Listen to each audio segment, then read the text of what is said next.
And Jehoiada made a covenant between himself and all the people and the king, that they should be the Lord's people. Then all the people went to the house of Baal and tore it down. His altars and his images they broke in pieces, and they killed Mattan the priest of Baal before the altars. And Jehoiada posted watchmen for the house of the Lord, under the direction of the Levitical priests and the Levites, whom David had organized to be in charge of the house of the Lord, to offer burnt offerings to the Lord, as it is written in the law of Moses, with rejoicing and with singing, according to the order of David.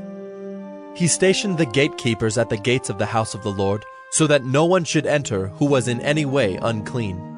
And he took the captains, the nobles, the governors of the people, and all the people of the land, and they brought the king down from the house of the Lord, marching through the upper gate to the king's house.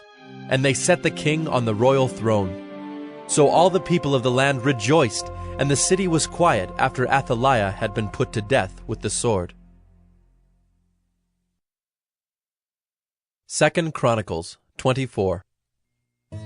Joash was 7 years old when he began to reign, and he reigned 40 years in Jerusalem. His mother's name was Zibiah of Beersheba. And Joash did what was right in the eyes of the Lord all the days of Jehoiada the priest. Jehoiada got for him 2 wives, and he had sons and daughters. After this, Joash decided to restore the house of the Lord.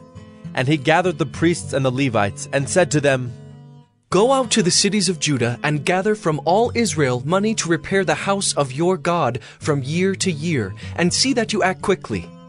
But the Levites did not act quickly. So the king summoned Jehoiada the chief, and said to him, Why have you not required the Levites to bring in from Judah and Jerusalem the tax levied by Moses, the servant of the Lord, and the congregation of Israel for the tent of testimony? For the sons of Athaliah, that wicked woman, had broken into the house of God, and had also used all the dedicated things of the house of the Lord for the Baals.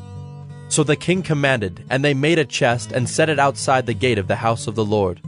And proclamation was made throughout Judah and Jerusalem to bring in for the Lord the tax that Moses, the servant of God, laid on Israel in the wilderness. And all the princes and all the people rejoiced and brought their tax and dropped it into the chest until they had finished. And whenever the chest was brought to the king's officers by the Levites, when they saw that there was much money in it, the king's secretary and the officer of the chief priest would come and empty the chest and take it and return it to its place. Thus they did day after day, and collected money in abundance. And the king and Jehoiada gave it to those who had charge of the work of the house of the Lord. And they hired masons and carpenters to restore the house of the Lord, and also workers in iron and bronze to repair the house of the Lord.